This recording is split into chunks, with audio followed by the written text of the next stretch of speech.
Jemaat yang dikasihi Tuhan Yesus Kristus, hari ini kita memasuki minggu ke-23 setelah Trinitatis, Ketritunggalan Allah. Marilah kita memasuki persekutuan yang kudus dengan Tuhan. Kita menyembah dan memuji namanya. Kita bernyanyi dari buku Ende nomor 834 ayat 1, Nama si Holdo Rohaku.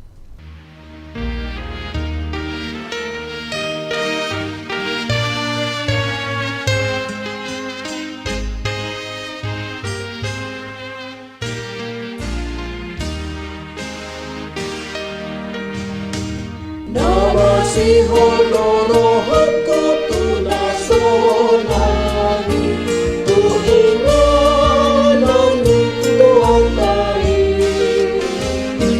Tanah Angrani Sudina Panisenai, susah rohaki.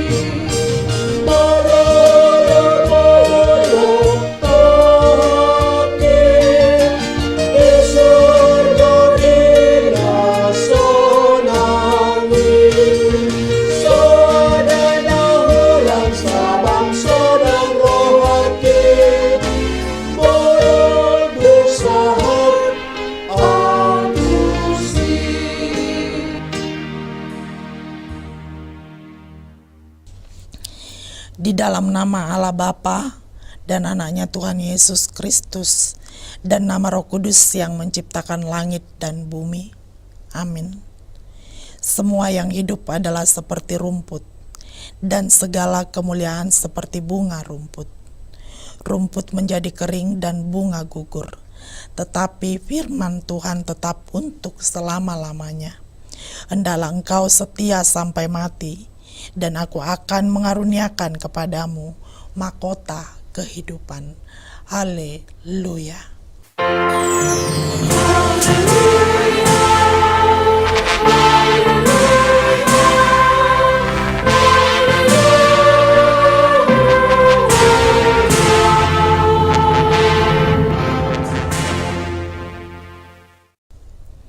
Marilah kita berdoa.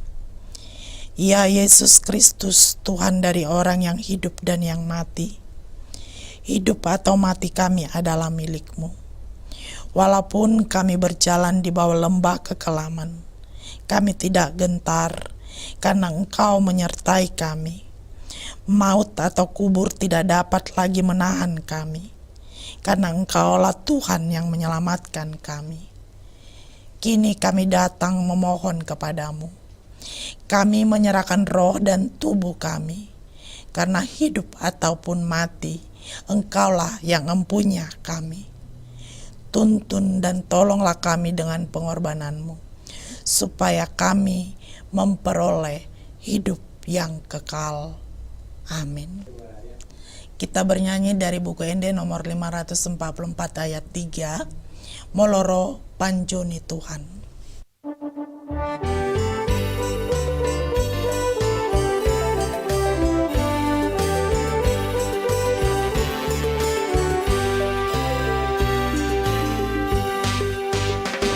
Moloro Panjoni Tuhan, mengusang putih kion, walau bisa bintang simpai asih. Jalan sahak matu gincang angkana tino musi, doang kau dibantu dalam musi. Moloconi Tuhan, angka goan di pusta.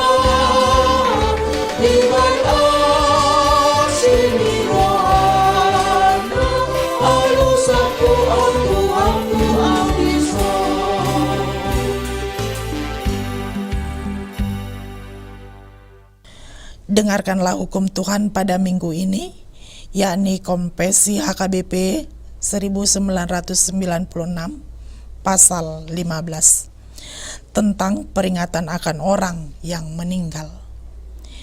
Kita mempercayai dan menyaksikan kematian adalah akhir hidup manusia di dunia ini. Dia berhenti dari segala pekerjaannya. ada keselamatan bagi orang yang percaya. Yesus Kristus yang telah bangkit, itulah yang membangkitkan orang dari kematian. Dialah Tuhan dari orang yang hidup dan yang mati. Berbahagialah orang yang mati di dalam Tuhan, yang setia sampai akhir.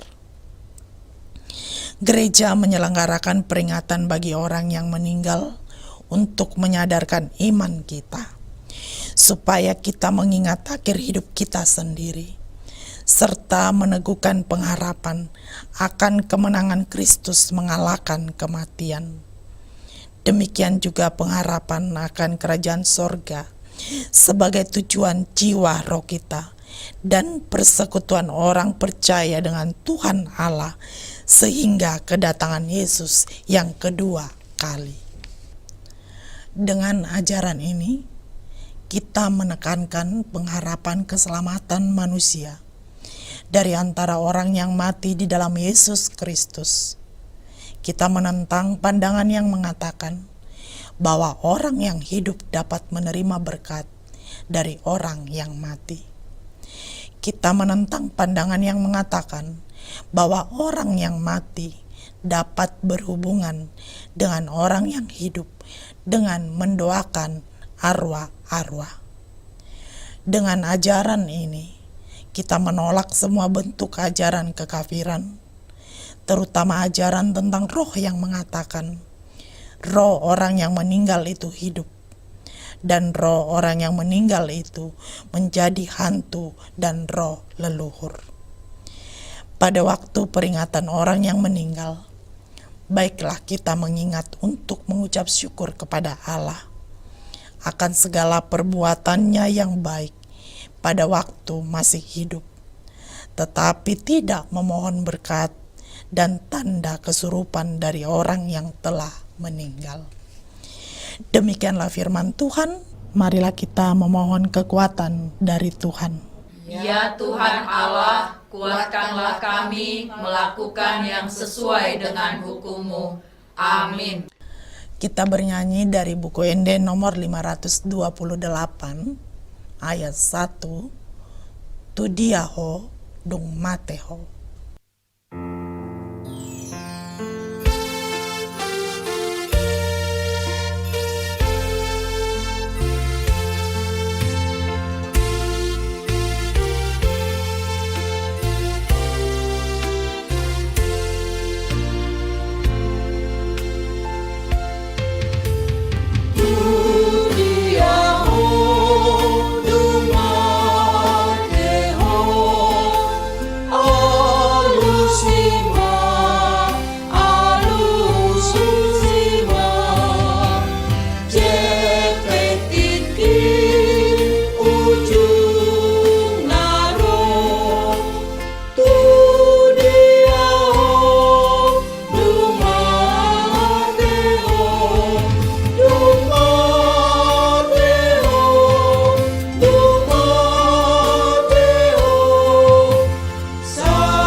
Marilah kita mengaku dosa kita.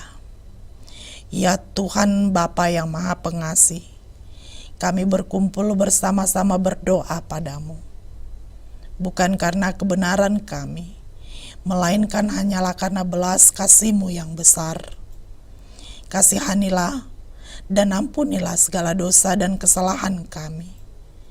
Bangunkanlah hati dan jiwa kami, supaya kami dapat meninggalkan segala perbuatan kami yang jahat, dan kami beroleh hidup yang baru di dalam Yesus Kristus Tuhan kami. Amin.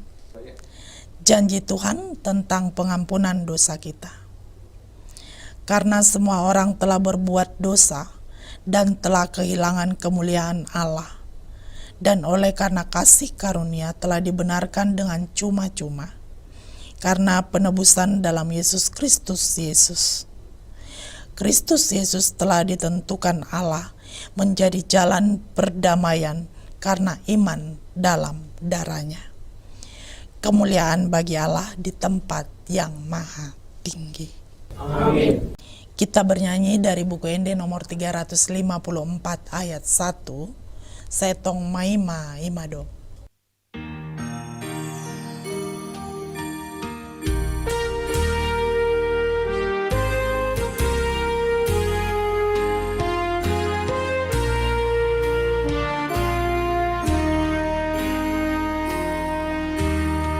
Setong Maima Imado, rohatani di Yesus, ibadah luado, iakana pinobus, rodomu setu hatai, marunga kasang ngapoi, sayro maho Jesus, sayro maho oh Jesus.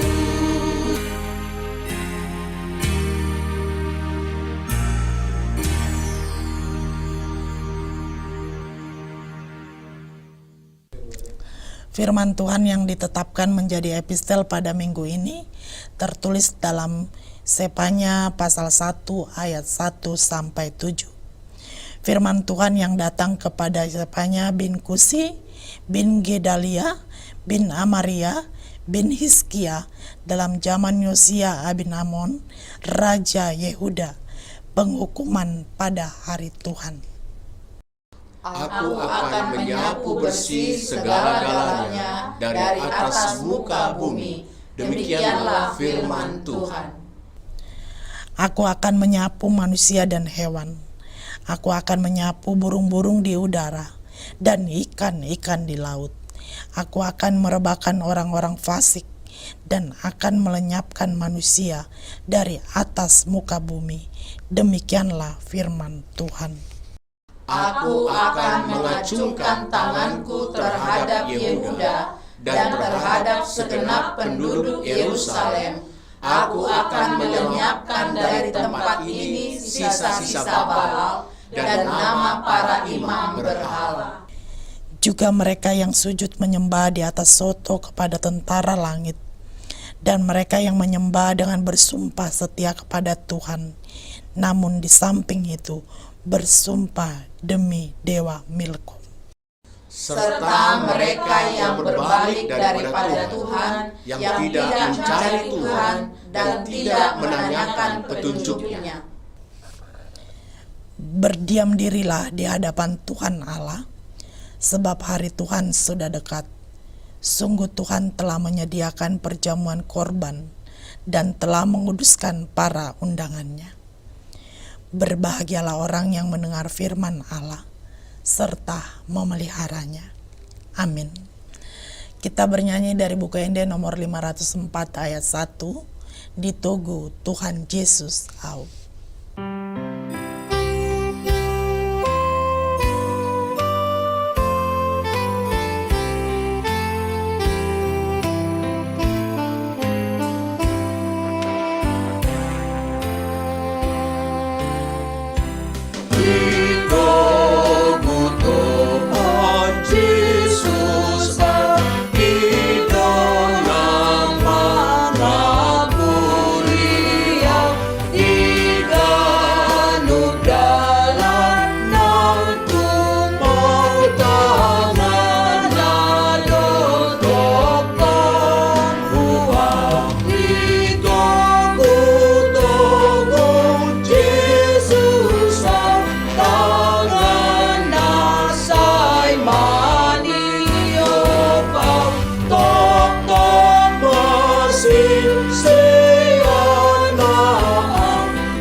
Marilah kita bersama-sama mengaku iman kepercayaan kita.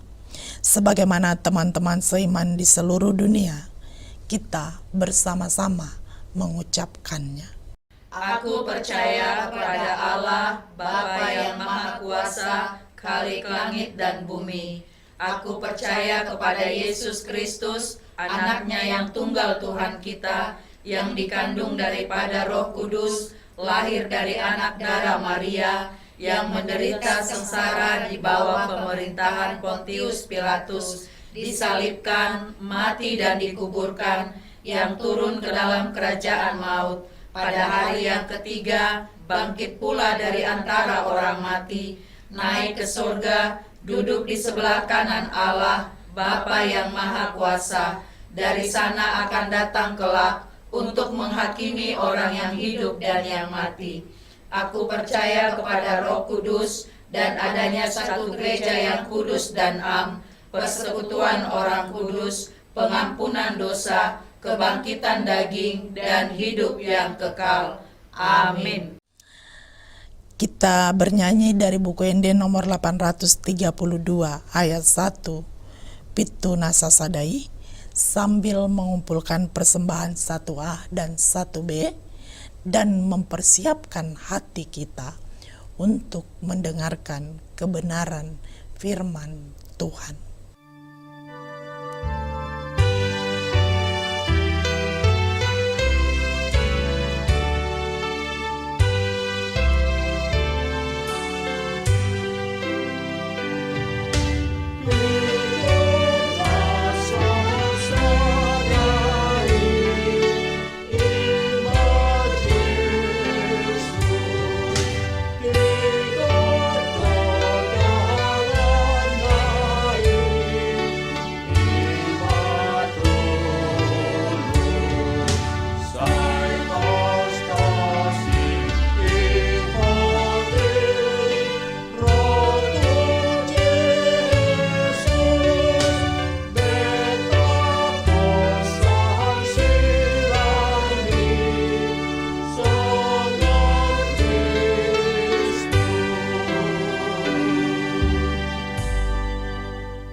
Damai sejahtera Allah yang melampaui segala akal akan menyinari hati dan pikiranmu dalam Kristus Yesus Tuhan kita. Amin. Saudaraku yang terkasih dalam Yesus Kristus, pada minggu ke-23 setelah Trinitatis kita disapa oleh firman Tuhan yang tertulis dalam kitab Wahyu pasal 20 ayat 11 sampai ayatnya yang ke-15. Demikian firman Tuhan. Lalu aku melihat suatu takhta putih yang besar dan Dia yang duduk di atasnya. Dari hadapannya lenyaplah bumi dan langit dan tidak ditemukan lagi tempatnya. Dan aku melihat orang-orang mati besar dan kecil berdiri di depan takhta itu. Lalu dibuka semua kitab, dan dibuka juga sebuah kitab lain, yaitu kitab kehidupan, dan orang-orang mati dihakimi menurut perbuatan mereka, berdasarkan apa yang ada tertulis di dalam kitab-kitab itu. Maka laut menyerahkan orang-orang mati yang ada di dalamnya, dan maut dan kerajaan maut menyerahkan orang-orang mati yang ada di dalamnya, dan mereka dihakimi masing-masing menurut perbuatannya. Lalu maut dan kerajaan maut itu dilemparkanlah ke dalam lautan api. Itulah kematian yang kedua, lautan api. Dan setiap orang yang tidak ditemukan namanya tertulis di dalam kitab kehidupan itu, ia dilemparkan ke dalam lautan api itu. Demikian firman Tuhan. Saudara dan saudari sekalian, tak terasa bahwa pada saat ini kita telah tiba pada minggu ujung tahun Parhuriaon, yaitu minggu terakhir menurut kalender gerejawi. Pada minggu ujung tahun Parhuriaon ini, gereja kita bersama-sama mengingat saudara-saudari kita yang telah mendahului kita pada 1 tahun kalender gerejawi ini. Walaupun demikian, bukan berarti bahwa minggu hari ini hanya selesai pada pembahasan mengenai saudara-saudari kita yang telah lebih dahulu meninggal. Tetapi melalui peringatan pada hari ini, kita diajak untuk mengingat ujung dari kehidupan kita sendiri. Itulah sebabnya muncul ungkapan dalam bahasa Latin memento mori, yang dalam bahasa Batak berarti ingot ari hamamate. Atau dalam bahasa Indonesia disebut dengan ingat hari kematianmu. Mengapa perlu untuk mengingat hari kematian kita? Karena dengan cara tersebut maka kita akan mengenal diri kita, dan melalui hal tersebut kita menjadi mengenal kehidupan yang diberikan oleh Allah ini. Sehingga kita tidak asal hidup, tetapi kita hidup oleh karena Allah. Mengapa penting untuk tidak asal hidup? Karena seluruh tindakan kita akan dihakimi di hadapan Allah. Yesus adalah hakim yang adil, yang menghakimi seluruh umat manusia. Lebih jelas lagi jikalau kita baca dalam Injil Matius pasal 25 ayat 31 sampai 46. Digambarkan bahwa pada waktu yang akan datang, Kristus akan datang dalam kemuliaannya. Semua orang akan dipisahkan. Ia memisahkan orang-orang seperti seorang gembala memisahkan kambing dan domba. Sekaligus memang nampak seperti mengerikan dan seram gambaran pemisahan tersebut. Tetapi jikalau kita mau jujur dan dengan hati yang tenang memikirkan penghakiman terakhir, memang seperti apapun upaya seseorang untuk membenarkan dirinya, tetap saja kebenaran adalah kebenaran dan kesalahan adalah kesalahan. Dari semula memang kesalahan akan menghasilkan hukuman dan kebaikan akan menghasilkan kehidupan. Pandangan mengenai kengerian hari penghakiman terakhir itu memang nampaknya kerap kali mengganggu pikiran kita. Bahkan jangan-jangan mengubah pandangan kita mengenai Tuhan Yesus yang terlihat tidak sebagai pribadi yang lemah lembut lagi. Jangan salah saudara-saudari sekalian. Kasih Allah sejalan dengan keadilannya. Lagi pula kasih apalagi yang tidak diberikan Tuhan kepada kita. Bahkan sampai dirinya sendiri diberikan kepada kita untuk menebus kita. Lalu kita masih mengatakan Tuhan nampak seperti kurang mengasihi kita karena keadilannya menghukum orang yang bersalah. Kira-kira mana yang mungkin? Allah yang kurang mengasihi kita atau kita yang menyanyiakan anugerah Allah? Tentu kalau mau jujur, jangan-jangan kita yang kerap kali menyanyiakan anugerah Allah. Ibarat seorang anak yang diperlakukan baik oleh orang tuanya, tetapi malah bertingkah dan si panggaron kalau dikatakan dalam bahasa Batak. Seorang anak yang baik justru akan semakin baik tingkah lakunya mengingat kebaikan orang tuanya di dalam hidupnya. Kristus sebagai hakim di dalam penghakiman terakhir memang nampak mengerikan bagi orang-orang yang tidak mau berubah dan masih menolak untuk bertobat. Kenikmatan dosa memang membawa kita kepada mati rasa akan kasih Allah kepada kita. Jikalau kita ingat khotbah Minggu 22 setelah Trinitatis dikutip dari kitab Nabi Maleakhi pasal 1, bukankah hal yang serupa yang terjadi?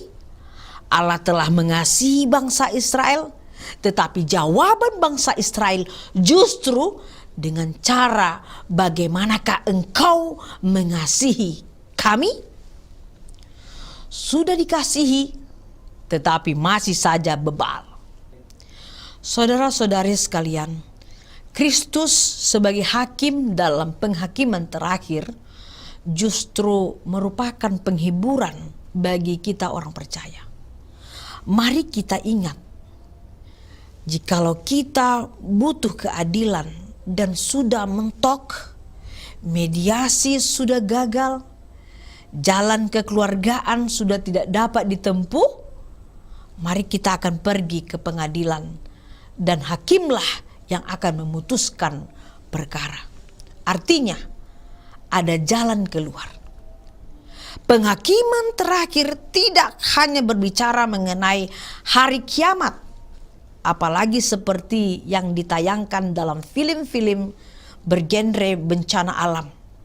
Tetapi bagi orang percaya, berita penghakiman terakhir merupakan pernyataan Allah di dalam Yesus Kristus yang mendorong kita untuk semakin berbenah diri. Lagi pula sampai saat ini belum tiba saat penghakiman tersebut.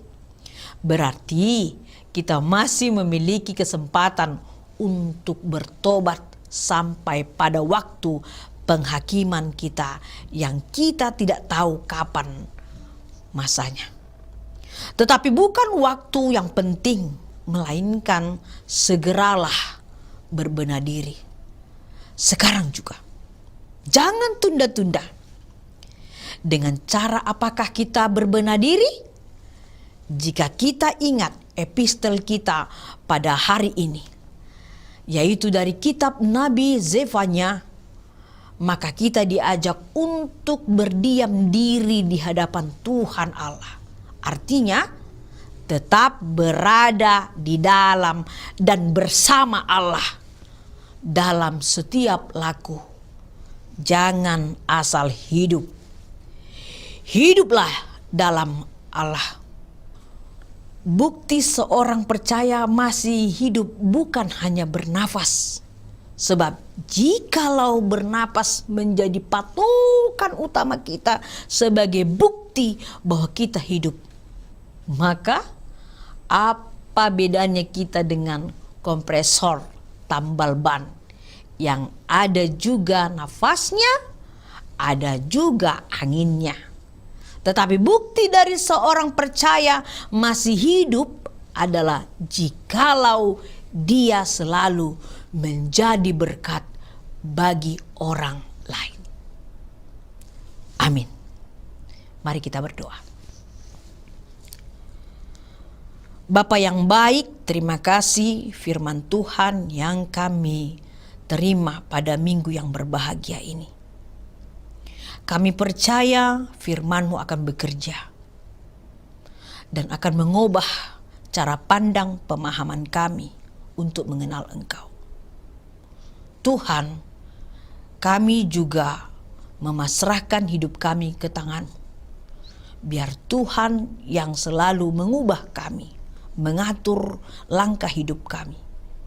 Sehingga firman-Mu akan selalu terlihat jelas dan mengubah pemahaman kami, hati kami, pikiran kami. Bahwa hidup ini bukan asal hidup. Tetapi kami harus hidup di dalam firman Tuhan. Supaya setiap orang yang bernapas dan percaya mengenal Kristus dengan benar-benar. Dan akhirnya firman itu mengubah kepada kehidupan kami. Supaya kami menjadi anak-anak Tuhan. Yang memiliki semangat. Yang memiliki sukacita. Yang memiliki pengharapan. Dan selalu menghidupi pertobatan. Karena itu yang terpenting. Supaya kami mengenal diri kami di hadapan Tuhan. bahwa kami harus diproses, kami harus diubah menjadi manusia baik, manusia baru yang Tuhan inginkan. Untuk itu Tuhan Yesus melalui firman-Mu ini, berkatilah semua pendengar dari firman-Mu ini, agar setiap telinga dan hati dan mata yang mendengar firman-Mu diubahkan dan mau bertobat untuk menjadi anak-anak Tuhan yang benar. Dan kami percaya Tuhan memberkati semua gereja yang ada di dunia ini, memberkati gereja secara khusus yang ada di Indonesia ini, dan memberkati semua hamba Tuhan yang menyampaikan firman-Mu pada hari ini, supaya kami ingat bahwa pada masanya nanti dunia ini akan berakhir. Pada masanya nanti kami semua akan menghadap-Mu, dan pada masanya nanti nama-nama akan dibacakan. Tapi suatu kerinduan kami Tuhan, nama kami tertulis di dalam kitab pembawa kehidupan yang membawa kami kepada kehidupan yang kekal bersama Tuhan. Berkatilah jemaat-Mu, berkatilah kami semuanya, supaya kami memakai kesempatan hidup ini untuk selalu hidup di dalam kebenaran dan sesuai dengan konsep Tuhan. Terima kasih Tuhan. Di dalam kasih dan firman-Mu kami telah berdoa dan mengucap syukur. Amin. Mari kita memuji Tuhan dari buku ND nomor 837, Sadahuta Namacai Uli.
Marilah kita berdoa untuk menyerahkan persembahan kita kepada Tuhan.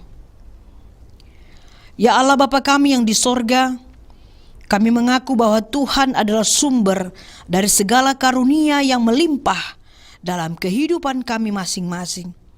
Sebagian daripada karunia itu kami serahkan kembali sebagai persembahan kepada Tuhan.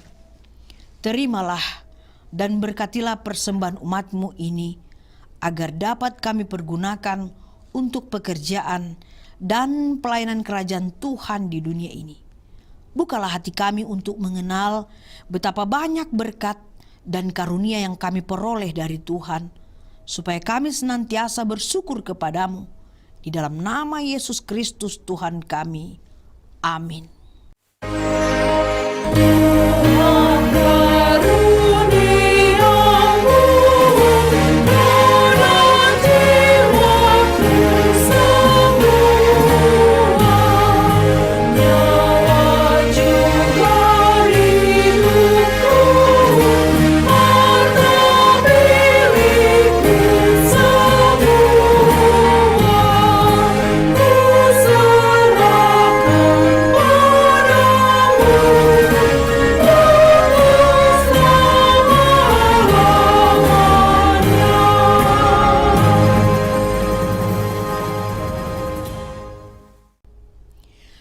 Bapa kami yang di sorga, dikuduskanlah namamu, datanglah kerajaanmu, jadilah kehendak-Mu di bumi seperti di sorga.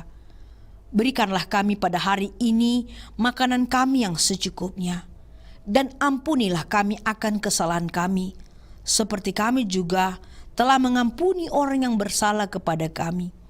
Dan janganlah membawa kami ke dalam pencobaan, tetapi lepaskanlah kami daripada yang jahat.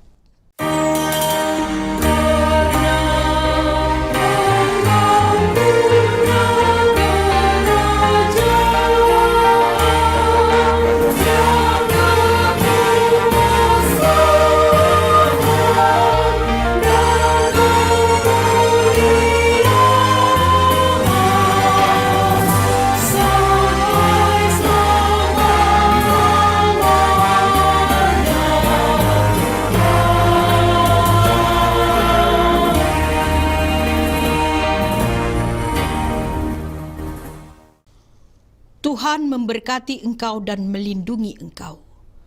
Tuhan menyinari engkau dengan wajah-Nya dan memberi engkau kasih karunia. Tuhan menghadapkan wajah-Nya kepadamu dan memberi engkau damai sejahtera. Amin.